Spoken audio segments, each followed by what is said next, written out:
You know, this isn't even technically a circle of hell. It's just more annoying, and I feel like it's really dragging out the story. But some of them are actually quite fun. So here it is: Usopp's Adventures in Equestria. Set drift, Q Mark Liars. Yay. Are you sure possibly making is a good idea, Apple Bloom? Sleepbell asked Apple Bloom. Both of them were sitting together in a large red wagon, while Scootaloo pulled him in her scooter. They were currently on an old, rarely used path, covered in roots and plants, that made navigating it a little difficult. We're not going to Sakura's for posting making cutie marks. Apple Bloom sighed as the trio made their way through the evergreen. Trust me, I learned the hard way. This is exactly why a few years from now I'm going to go to Twilight to learn how to make potions. Scootaloo stopped pulling the wagon and turned to look at the other two Keymark Crusaders. Then, what are we going to Sakura's for? I was thinking, Apple Bloom started to say. Since Sakura's from out of town, maybe we could get our cutie marks and learn about other places. Scootaloo replied by blowing a raspberry at Apple Bloom. That sounds boring. Who would want to learn about places, especially if they're too far to visit? I'd rather get a cutie mark exploring lands. Scootaloo has a point, says Sweetie. Apple Bloom's excitement dimmed and her smile dropped. I suppose you're right, but I still want to go see her and apologize for the Candy Gun Circle. For when we caught her talking normally? Scootaloo asked. Yeah, I felt pretty bad about it, especially since I still owe Sakura for that time she fixed my A sound akin to a hammer hitting a rock resonated around the three fillies, causing the ground to shake a little. Above them, hundreds of birds spread their wings and took off in reaction to the noise. When the rumbling abated, the forest grew very quiet.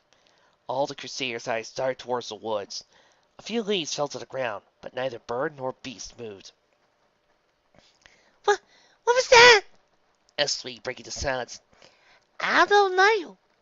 Apple Bloom's teeth chattered while she continued scanning the forest. When we go back home, I can always apologize to Sakura later. That sounds like a good idea. Sweet quivered. Scootaloo, however, slammed the hook to the ground. Oh, come on! Where's your crusading spirit? I think mine already went home, Sweet quipped. This is worse than that one time I found a book about chaos magic. Why, no, that's not a reference to a Sweet Belle story I want to read. Scootaloo snoring. There's a mysterious something in there everything. You don't want to investigate?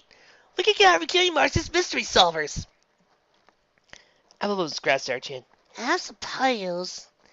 Oh! Sweet brightened up and grinned lightly. We could be private eyes. Apple Bloom corked an eyebrow Sweet. I'll think you mean private eyes. Why would you keep an eye private? Sweet pondered. I can understand pie because it's tasty, but like an eye, if it were private, it wouldn't see anything. Why are we talking about pie? Scootaloo huffed. We should be focusing on the... Ugh. All three Crusaders screamed. They all hugged each other, shivered. It's a monster! Sweet trembled. It's gonna eat us! Oh, came the voice again. It's Mighty Python's Flying Circus! Everyone paused, so their ears listened to the noise. Sounds like Senpai is hurt. What? They screamed their friends. Everyone darted towards the sound, twigs and leaves crashing beneath their hooves. She went up a hoof to bait her friends to follow her. Come on! Sweet and Scootaloo watched Apple Bloom disappear into the thick bushes of evergreen. He didn't hesitate going in after her. Apple Bloom! Sweet called out. Be careful! It could be dangerous! Scootaloo raced ahead of Sweet and closed the distance between Apple Bloom and herself. Yeah! What if you get your cutie mark? She slammed right to Apple Bloom, while Sweet did the same to Scootaloo. They all tumbled down into the hole that only Apple Bloom had seen and came to rest at the bottom of it. Sweet Belle snorted the dust out of her nose. She raised her hand, only to find her neck was stuck between the orange hoof and one yellow hoof. Ugh, why did we stop? Scootaloo pushed her hose against Apple Bloom and Sweetie's bodies, and pulled herself out of the mess. When she was back on her hose, she dusted herself off and explained. I stopped because Apple Bloom stopped. It wasn't my fault, Apple Bloom replied. She got onto her hose. I stopped because of... Oh, man. I must have really hurt my head badly, said a fourth voice. The Crusaders searched for the voice's source and came upon a small brown dragon. Okay, so you went with Pony for Frankie. Pony for Nami, Sanji, Luffy, Zoro, and Variety with Chopper. But you went with Changeling for Robin, which, oh yeah, as I said before, give her more tragedy, why don't ya? That's exactly like throwing Casca into a den of wolves. But you went with Dragon for Usopp? Then why not make Frankie a Minotaur? Why not make Usopp a Griffin? You don't need to make him a freaking dragon. You can make him a cool Griffin. You can give him eagle eyes. Griffins make more sense. Usopp is a freaking sniper. How does being a dragon equate to sniping? Why a dragon? It makes no sense. Why? Why a freaking dragon? Why make him one? If we were trying to go with a variety of different animals that went beyond Pony, then why not just make 3 of the Straw Hats ponies and then go for Minotaur, Griffin, Changeling, and Dragon? It makes no sense. I mean, look, I know other species were introduced, but by the time season 2 rolled around, but you could have still made him a Griffin. Griffins made more sense. Please, somebody explain this to me. His outer scales were a deep brown, while his underbelly was a simple beige.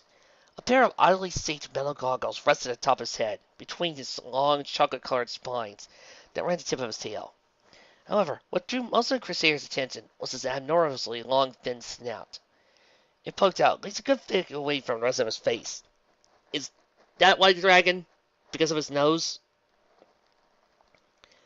He raised the claw up to his brow, and used the other one to steady himself as he got off the ground. Ugh, you all look like colorful ponies. We are, Appleboom replied. The dragon snickered a little. Nice try, kid, but you're not gonna beat me in a lying contest. He whipped his tail up and down. Why does it feel like I got a third leg? Ah! All the Crusaders covered their ears at the dragon's shout. School reached their eyes and says, "What are you screaming about?" "Tail! I grew a tail!" The dragon frantically replied.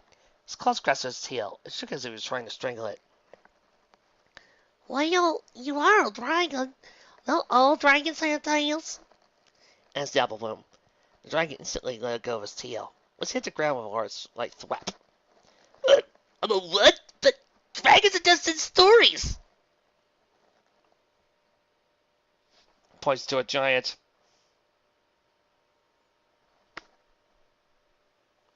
Points to Sky Island.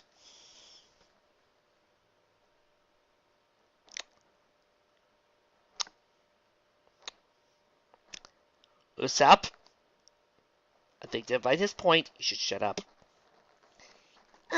You need to keep it down, Sweetie pleaded. You might attract... A deep growl erupted Sweetie. Pupils, along with everyone else's, became pinpricks. Something...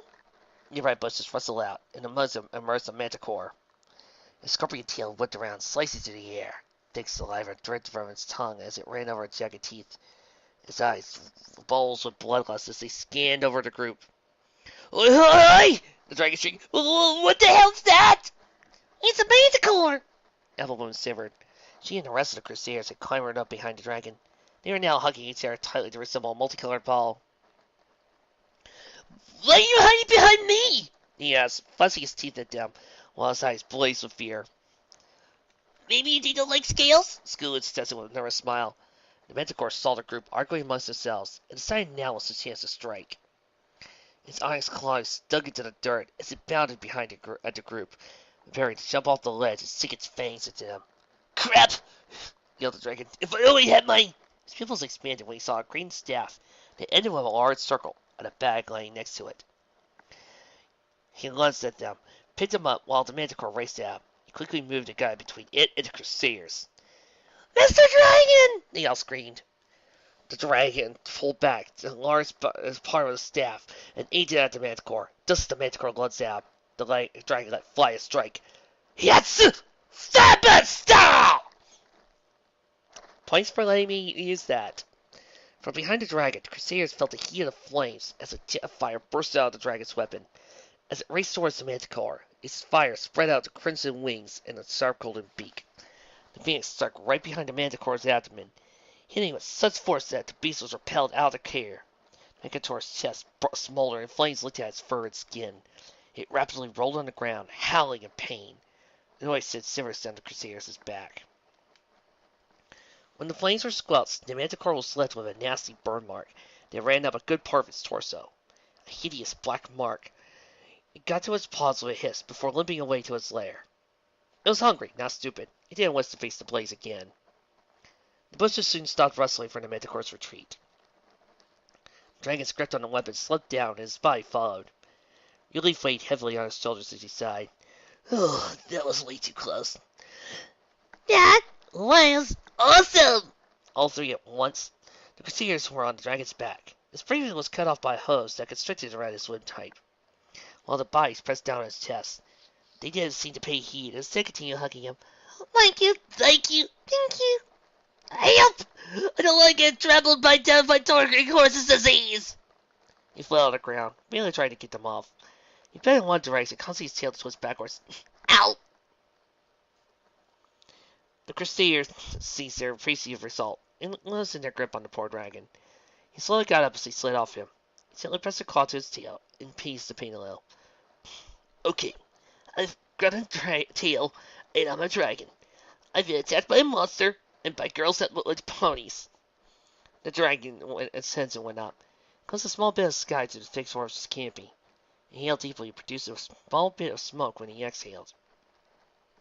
Yep, finally lost it. Always thought Luffy would be the one to cause this.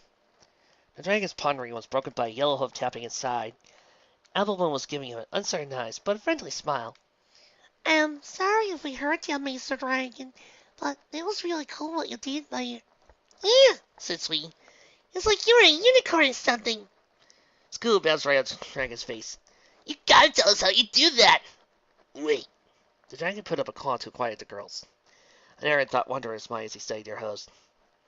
Assuming I'm not crazy, how would you even hold a slingshot? Appleman's eyes glazed over her mind, drifted off into solutions for a pony using a slingshot. Follow Equestria style. Let's go with that. Maybe Sleepbell could do it, Skula suggested. What? Slee asked. Skula gave Sweetie's horn a light flick on the hoof. You have a horn after all.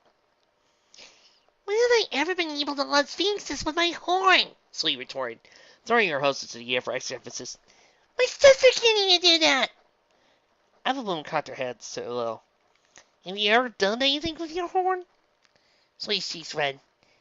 It's just, I mean... Her eyes cast around to the ground. No. Skulu pridefully drew up her wings. Okay, magic may be out of the picture, but maybe I can pull it with my wings. A large sweat drop awkwardly slid down the dragon's face. Jeez, they remind me of the kids back home. The dragon scanned over the three fillies, taking note of the horn and wings. His eyes then came to rest at Apple Bloom. So why do they have wings and horns and you don't? 'Cause I'm an earth pony, Apple Bloom replied. The dragon responded with a blank stare. Don't you all know the different types of ponies? Why wouldn't he? Sleek gestured with a hoof over to the dragon. Remember when we learned in class into that big dragon migration? Oh yeah, Skulu excitedly spoke up. There are a lot of dragons in Equestria, so maybe he doesn't know much about ponies. Right here, you know, said the dragon. Then again, you're right. That's familiar with this island. Repeat with a dragon that matter. Sweet raised an eyebrow. Island? Yeah, island. You know. The dragon moved his arms around to illustrate what he was saying. He alternated between moving them around to form a bowl of air and wiggling his arms like a snake. Floating island, floating land, surrounded by ocean. Sarah's dreams in the sun again. Hopefully not too far for the archipelago. Sweetie switched the words in her brain for a moment. As she stroked her shoulders, she saw that her friends were drawing on blanks as well. Surely must not have covered that in class yet. Okay, do you know someone I could ask about maps? A loud rumble down right in front of the dragon's stomach. He closed it and gave it a rub. Second thought, maybe some food first? Applewood's eyes grew wide with delight, as did her lips. No problem. My family runs the base farm in Equestria. We'll get you some good food. Yeah, then we can take you to Twilight. She's the smartest pony in Ponyville. She'll definitely be able to help you, mister. Sweetie paused before speaking again. Do you have a name besides Dragon? The dragon smirked. He picked up his weapon and planted it at the ground. He clasped it tightly, shifted his legs, and took a dramatic pose. I'm glad you ask. I am the brave Captain Usopp. I am an explorer who's gone on many grand adventures and defeated countless enemies. My crew numbers in the thousands, and my infamy is known around the world. Usopp quickly swung his weapon out of the ground, raising it high to the heavens. The sun glistened off the parts of it, giving it a mythical luster. My skills with the legendary Kabuto have made me feared throughout the seas. My title strikes terror into the hearts of my foes. Where I am, the great Sugar King! A hushed awe fell over the forest. The Crusaders got to the dragon in front of them, still striking his heroic pose. Their eyes were completely filled to the brim with wonder.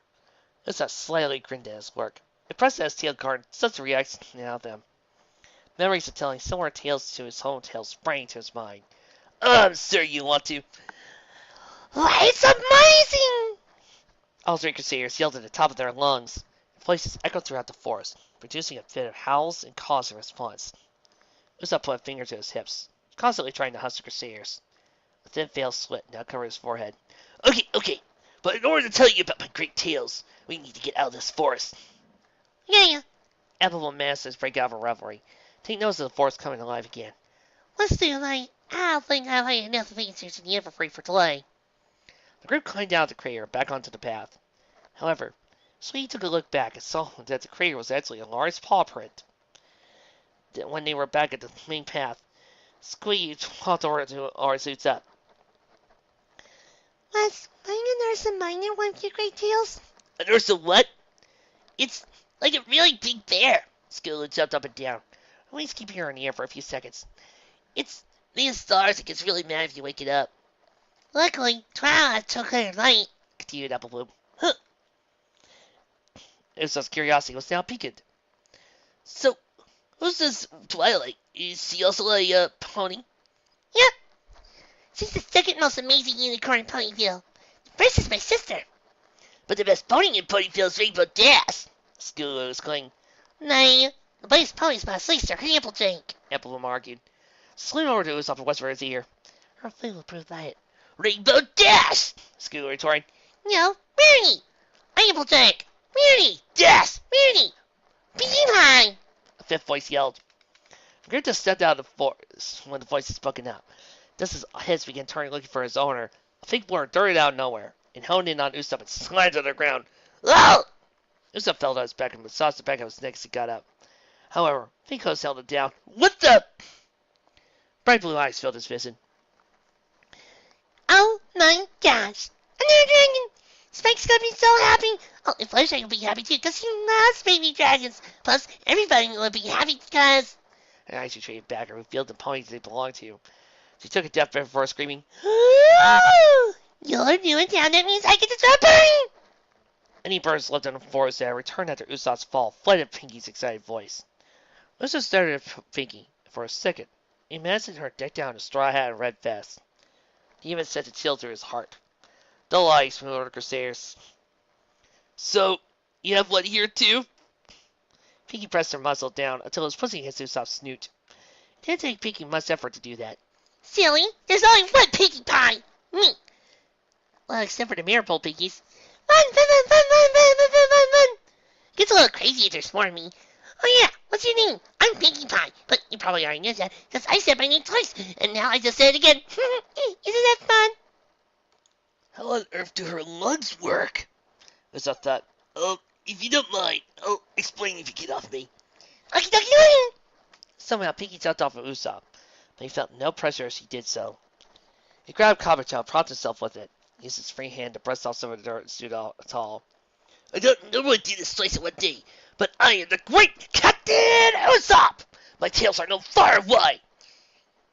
How come I haven't heard you? Pinky chimed in. Usopp instantly lost his bravado and collapsed to the ground. His great dessert, his tiny tears pressed aside his cheeks. Is that all 30 million berry bellies worth? Pinky peered down at Usopp. You're a silly dragon. Doesn't worry though. No pony really likes a buster. Last time I saw pony busted, a giant bear nearly destroyed the town. Hey! That was not Trixie's fault. That was the fault of two little Colts.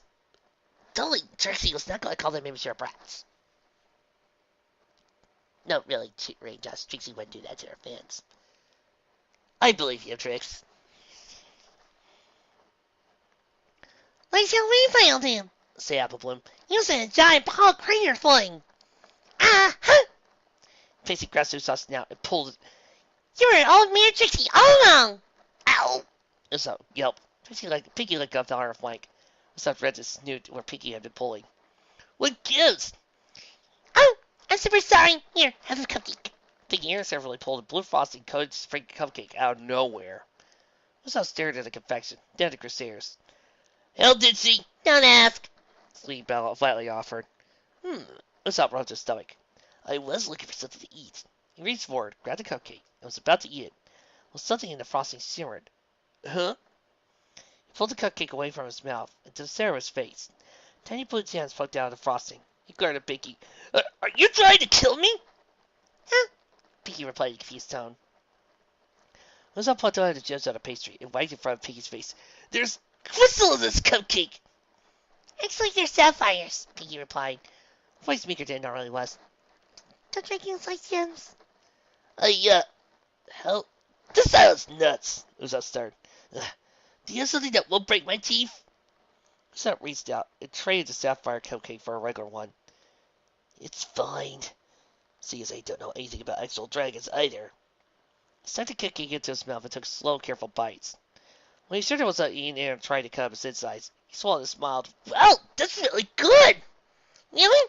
Pinky pounded it before happily shouting, Yay! Usopp watched the super Pinky whilst around him. Jeez, I actually think he might be a rival for Luffy. Pinky stopped bouncing around, stuck her face to Usopp again. You said, and they're all your friends? Is he here too? No. Usopp pushed Pinky away, while staring off in the distance. Fortunately, he saw no sign of a shoreline. I actually need to get back to and my other friends. Are they far away? Pinky asked. Don't know. Usopp slipped an arm over the Crusaders. But these three said someone named Twilight could help. Oh yeah! Twilight is super smart. Pinky nodded back and forth like a pendulum. However, she suddenly stopped and frowned aloud. She'll definitely be able to help you. Once he gets back. Usopp balled up his fist a little.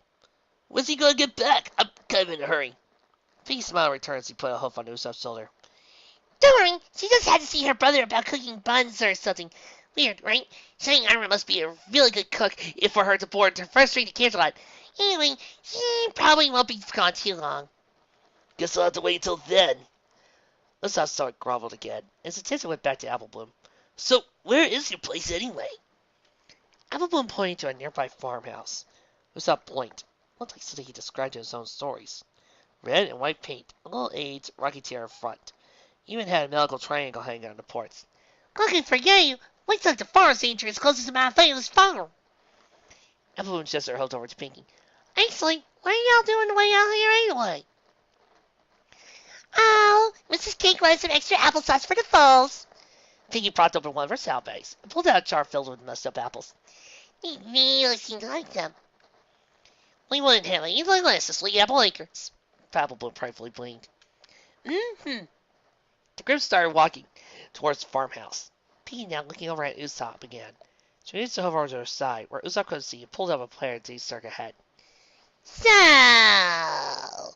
Assuming you're not Trixie in a really good disguise, why were you fighting your nurse minor? I wasn't fighting those things. I was just... Alarm's paw raced out, and then Usopp was flying over land to sea. He flew for days and nights with no sign of stopping. He started memory. A bear. A very strong bear. Pinky now had to stuck a bubble pipe in her mouth and flew a few suds over to Usopp. But why? To help my friends. A slight bite in Usopp's words now. One of his claws cut his hard around Kabuto, while the other made a thick fist. Pete's pupils became large black dots as he was uncharacteristically silent for a moment. A bird tweeted nearby, and a small part of her lips started spreading. It grew until it was a smile that stretched from ear to ear. Oh, well, why didn't you say so? What do you mean, old bear? You didn't hurt your fencing. Usopp glanced at his claw and curled it. I don't know. They're strong, though, way stronger than me, so they're probably okay. Really? All three Crusaders asked at once. Usopp's expression lightened a bit after that. Yep, my crewmates are some of the most fearless you'll ever find at sea. We climbed mountains, crossed vast deserts, and even flown into the sky! School fire wings a little. What's so special about that last one? We did have wings. Actually, almost fell to the clouds myself. Luckily, my friends pulled me back. Seatbelt tilted her head, Usopp. You can't fly. How did you get up here? Did you take a balloon? Ah, that's the best part. Memories of the day flooded Usopp's mind. He remembered crying and screaming for his life all the way to the clouds. He chose to admit that part. We couldn't use the balloon to get down from the clouds, but we took water up. Peekably playfully tapped one of Usopp's spines. Silly. Water goes down, not up. Not in this case. It's a little hard to explain, but... Usopp clenched his free cock and held it up. Think of a butts of gas trapped in the water, then suddenly igniting. He quickly opened his claw, shot up to the sky. And then think of riding it in a small ship. Wow. That's a modified story you got there, little fella. Powerful noise, it won't tell you. All of them looked up to see a nearby ridge and saw a Norse pony standing atop it. A brown and white dog stood by her side. She raised the hoof and adjusted her hat. Apple Bloom? Last time it was a bunny. And this time a dragon? Apple Tank. Apple Bloom parted from the group and got out towards her. Once he reached her, Apple Bloom nuzzled her side.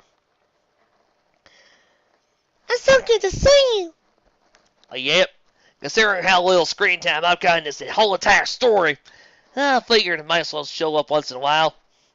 Might as well get my paycheck while I'm still here. I mean, I've got very few lines as it is. Thank you for that, Arthur. Hank, have you ever even noticed that in all these Santa drift stores, I wasn't even the first one to meet any of them. Also, Rainbow Dash got Naomi, Rarity got Soundsy, Pinkie Pie got Luffy, like even Twilight got a whole bunch of screen time with Robin. Fluttershy's gonna get Chopper later on. Molly? Diddly Squat. Like, this is the most interaction I'm gonna have with any of the Straw Hats.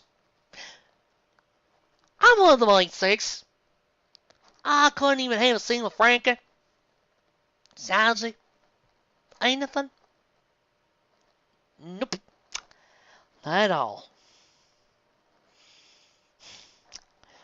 Right. Back to earn that paycheck. Other, I swear, I better have a better story coming up. Right, Rear? Martial art for user? I swear, you better have a better story for me coming up soon. Oh, don't worry, Applejack. We're doing empty rooms soon. I like. Applejack tousled Applebloom's red mane. What's up with you? You acting like you ran into a monster or something. Applebloom stopped nuzzling her sister and furrowed her gaze to the ground. I'm sorry, Slings. I was just going to apologize to the Cora for the newspaper staff. Applejack coughed a response. Applebloom shivered, praying her sister wouldn't figure out she had almost been mauled. No one got her grounded until winter wrap-up. Applebloom, what am I going to do with your friends? You're almost doing stuff like this. She then bent down and nuzzled Applebloom's face. Applebloom stared. You remind me when I was just a fella. Applejack backed away and gave her sister a playful wink. You're still granted for a week for not telling me. Fling Mag if toss a granny, though. Honestly, if you were going to visit Sakura, I would come with you. Leave her free. It's no place for frills. Applejack's attention then went to Scootaloo and Sweet Belle. Scootaloo was currently hiding behind Pinkie Pie, while Sweetie was on her hind legs trying to hide behind Usopp. Sweetie lost her balance as soon as Applejack's glare was upon her. She slid right into Scootaloo and let them both tumble to the ground.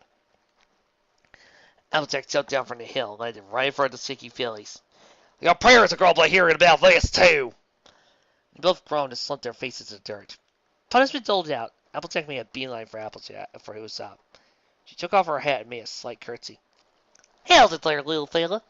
Sorry if my sister or friends got you tangled up in their shenanigans. Name's Applejack. Nice to meet you. Usopp stood still, unsure how to properly greet a pony. He chose to imitate Applejack and did a small brow. Same here. You got a line? For the third time that day, Usopp planted his Kabuto on the ground. I am the great, legendary Captain Usopp! I am a warrior of the seas who commands over 1,000 me, and my infamy knows no bounds! Applejack tapped a hoof to her chin before laughing a little. She moved her arm over to Usopp and rested some of the spines like they were hair. Well, ain't that a neat story? Lance likes you kids get more and more offensive with your stories every year. It's not a story, Science, Evelyn called out. She tried over to Usopp's side, pointing to Kabuto. He really is a brave warrior. He scared away the monsters in the forest and everything. Yeah, Usopp clasped Kabuto and gave it a twirl. With my little weapon, I slew many a foul beast just before their jaws came upon us. Elsie leaned forward, her narrowed her eyes at Usopp and his weapon. She took a breath and backed off. Well, you kept my sister from getting into an even bigger mess, so you have my thanks for that. Might want to tone it down on the fibbing, though. Apple family don't take kindly to it. How did you... Before Usopp could question Applejack further, his gut called out for food again. Sounds like a decent food, considering a thank you and a welcome to Bonefile. Not often we get a dragon visiting, at least the one that doesn't want to cause trouble. Applejack did a 180 back to her farmhouse, while the rest of the group followed her. Hill, oh, that reminds me. Blinky, what are y'all doing out here? There's faster ways to get back into town, you know. When she got no response, Applejack glanced back and saw Pinkie had vanished. She pushed up her hat and glanced up at the sky. Some days, I just don't get that, girl. Sweetie and Scootaloo said their goodbyes to Apple Bloom and gone back to their homes. Usopp noted that they walked very slowly, but with small grins on their faces. He knew their faces well. He often seen it on the kids back in Syrup Village when they walked home after a day of annoying the villagers. Their faces had given Usopp his own grin. He always seen it at a wooden table in the farmer's house's rustic kitchen.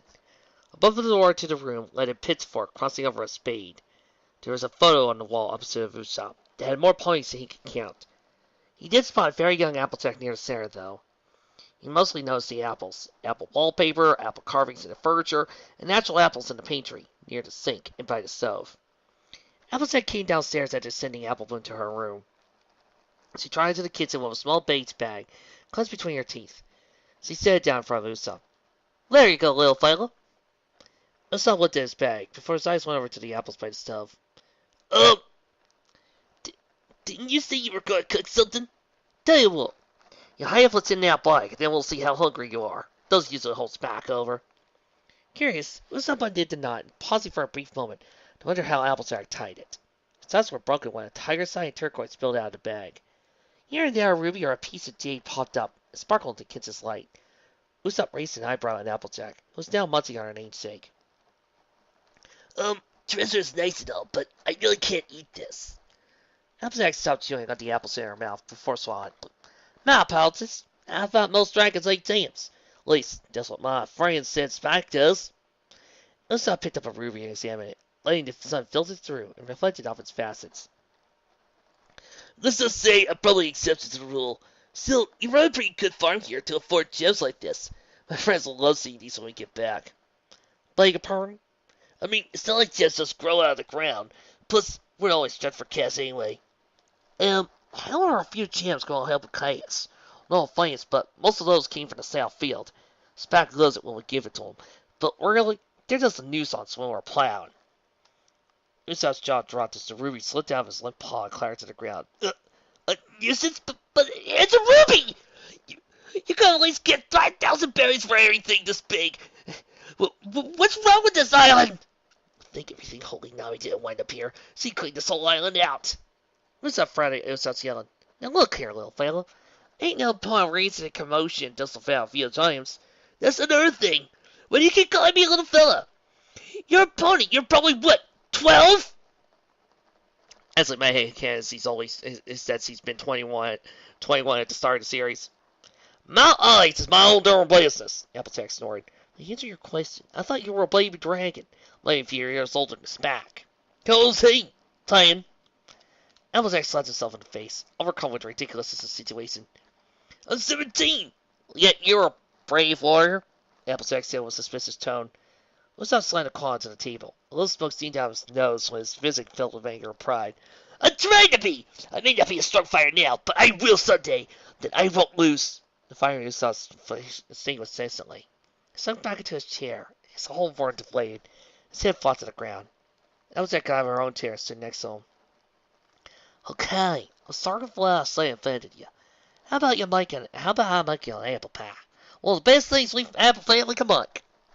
Usopp kicked his eyes on the floor, his lips turned down. I guess.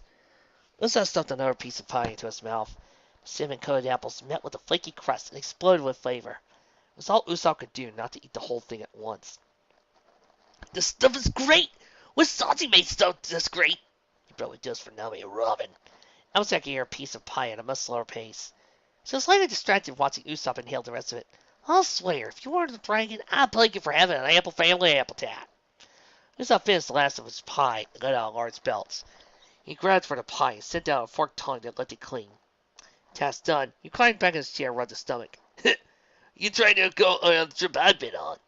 I thought you'd say a bear sent you here. He did! To both Applejack and surprise, his stomach grumbled again. Oh man, you got anything else to eat? Applejack glanced over at the apples he was saving for Darrow. Darrow's eyes went over to the untouched gems by Usopp's side. I know you ain't too keen on it, but I'm sure those gems will fill you up. Usopp shrugged. He picked up one of the small pieces of jade. Like I remember earlier, he studied his pieces for a moment. Why not? He set the jade halfway in his mouth. While he was hungry, he was still aware that he was about to bite into a rock. He wasn't anxious to add broken teeth to his problems. So he slowly bit his teeth down into the jade. There was a soft splintering noise as Usopp's teeth made contact with the jade. He stopped to saw the gem was archly sunk into one of his front teeth. He connected the two rows of fangs and split the jade in head with a crunch. He had cut through the jade as if it was made of crystallized sugar.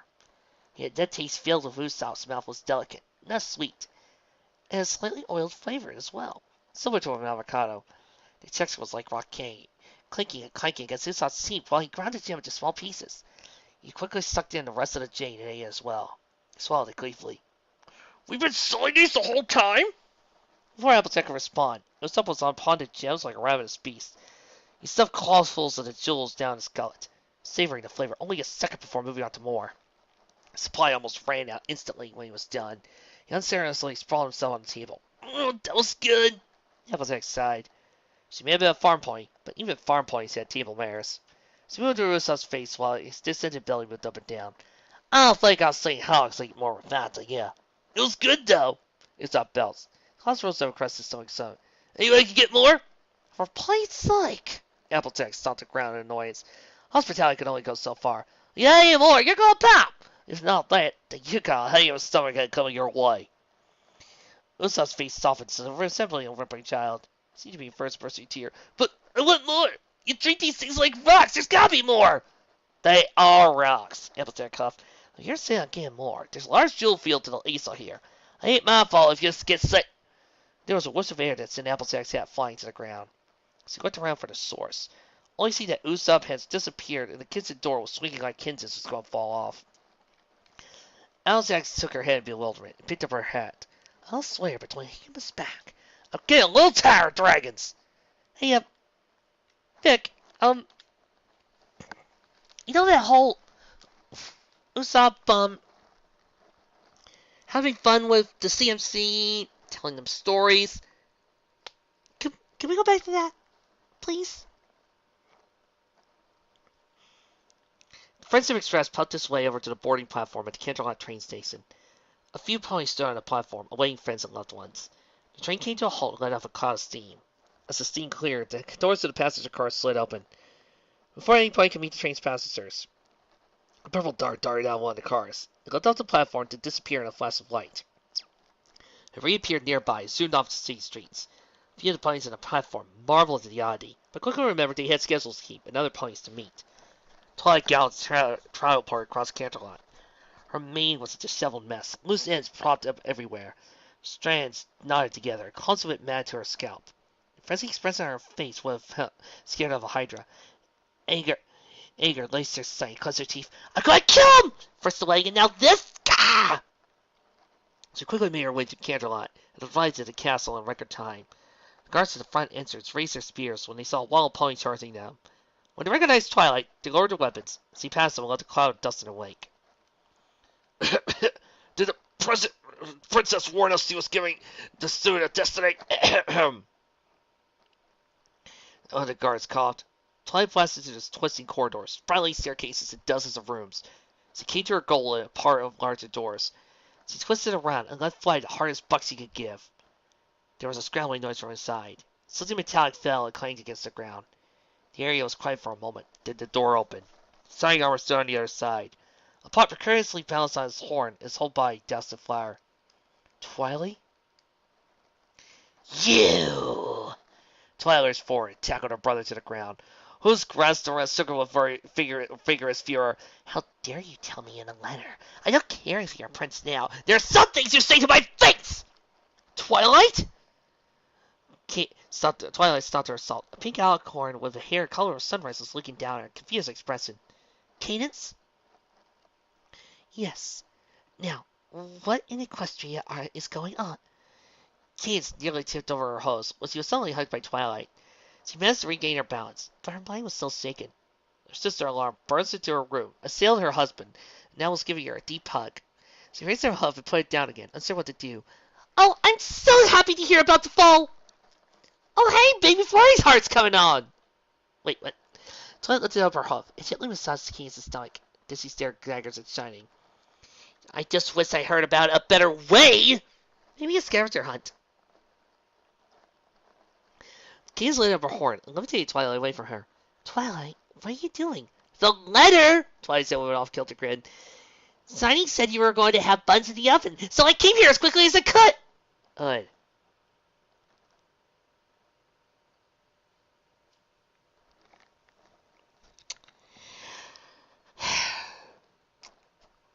Palm to face. Palm to face. Palm to face.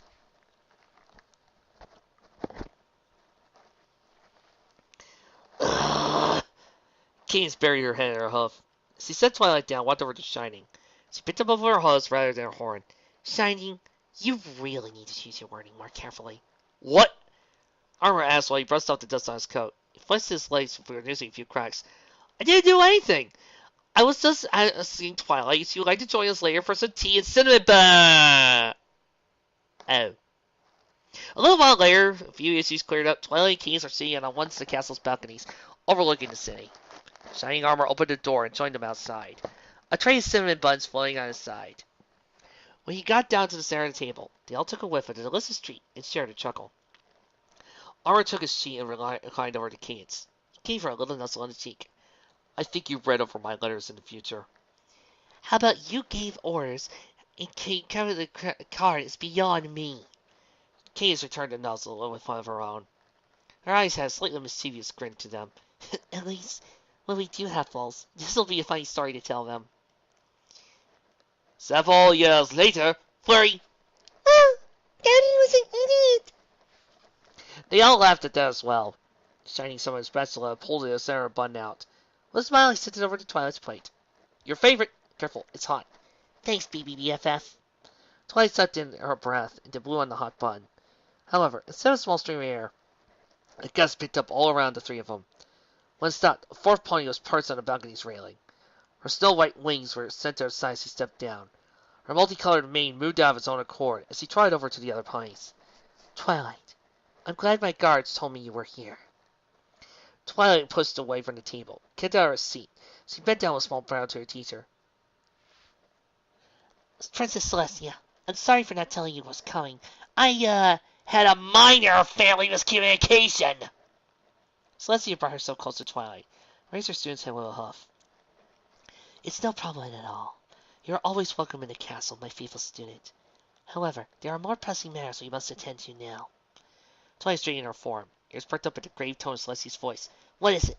Another unsealed ancient evil? A dreaded force that must be stopped? A test! That last one sat shivered down Twilight's spine. No, nothing that dire. Celestia replied. Her horn glowed, and a light popped existed by her muzzle. It covered itself, while floating between Celestia and Twilight. Unfortunately, I received word that another dragon had taken up residence near Ponyville, this time in the jewel fields. Again, Vic, you know that part of the story I was enjoying, Usopp traveling with the CMC, regaling them with tales of his adventures? Can we please go back to that? Twilight wiped the sweat that accumulated on her brow. Her form relaxed a little as he let go of a tense breath she had been holding. She swung a hoof in relief. Don't worry, Princess. My friends and I will be able to take care of him in no time. About that. Celestia's eyes switched back and forth between Twilight and the lair. She tried to keep her light as a natural line, but he went over them so slightly. I've dealt with various types of dragons throughout my rule, but this one is unique. How so? You burnt! Verity screamed. It's close to the ground, only managed to dirty her host. Everything. You took everything. Do you know how long it takes for the jewels to grow here? The ground wildly shook beneath Verity's hooves. A sound like the thickest thunder rent through asunder while the land returned to jelly. Verity felt her haunches and covered her ears, until the chaotic phenomenon stopped. She dared to open her eyes, saw that her body was brown with dirt. And now you've ruined my coat as well. Verity seized with content as she reared back, struck the scaly brown hill in front of her. It just expanded and sent her flying back before contracting again. She picked herself up and was about to strike again. A yellow hoof tapped her on the shoulder. Maybe we should wait until Twilight gets back. I'm sure she'll get the princess to help us. Fireside suggested. Her eyes twisted up to the hill. Its oddest feature was a single sharp tower that jutted out and seemed to touch the sun. At least he seems like a nicer dragon than the rest. He ate all the jewels. Verity hissed. Her shoulders drooped and her neck went limp as Fireside led her away from the behemoth. Oh, Diane, I'm going to the spa and reading my novels. This is too much to bear. All around the massive creature, a few brave ponies gathered and gawked at it. A couple of colts on a deer were climbing up its widening tail. They quickly slid down and ran home when the creature unleashed another deafening belt that made the land quiver and echo throughout Ponyville. Seriously, Vic, you don't need to copy Usopp's adventure back on that island. You don't need to do it. You could end it with Usopp and the CMC accidentally getting lost. You could end it with Usopp deciding to take the CMC out on an adventure. Why am I pairing Usopp with the CMC? You could have Usopp, telling some excellent stories. As a matter of fact, now that I think about it, why is Usopp paired off with Applejack and the CMC when it would have made far more sense for Usopp to be paired off with Trixie? Yeah, now that I think about it, why isn't Usopp with Trixie? Why did Zoro get Trixie instead of Usopp? Why is Usopp not with the liar? Why did Zoro get paired off with Trixie? Other than to Trixie's annoyance. Trixie's crazy with you on that point. The ponies Swansea and all took a few hundred steps back when the creature raised up its monstrous claw. The claw's ends were fatter than the largest ponies' talons, more puzzy than sharp. The claw blotted out the sun before falling back down on the creature's stomach. Bent up and down the bait scales, like a colossal drum. The axis sent tremors throughout the earth and bounced all the nearby ponies around. Yeah, I can see how this would affect that little greed thing, but, it still doesn't answer my question. Why isn't Usopp traveling with Trixie? Vic, why? Why do this to Usopp? Again! Usopp's teeth glinted in the sun as he smacked his now fat belly. Paid no heed to his sides or the fact that he was thus turning over could have squished half of Ponyville. He wasn't likely to do that, though, as all the gems he could do made quite lethargic. Wonder if there's anything else to eat. There's a author's note here that says, tells me to go buy One Piece Season 4 Volume 3. Already done that. Pre-ordered. And loved every minute of it. Why? Because the Water 7 arc in its entirety, from the beginning up to where they leave, is one of my favorite things of all One Piece. 200 episodes, or about what I think close to 200 episodes worth of adventure material, and it's all worth it. All of Water 7 and Impel Down together could be its own anime series on its own, and I will gladly recommend it. Still, why does CMC? Why not Trixie? Why?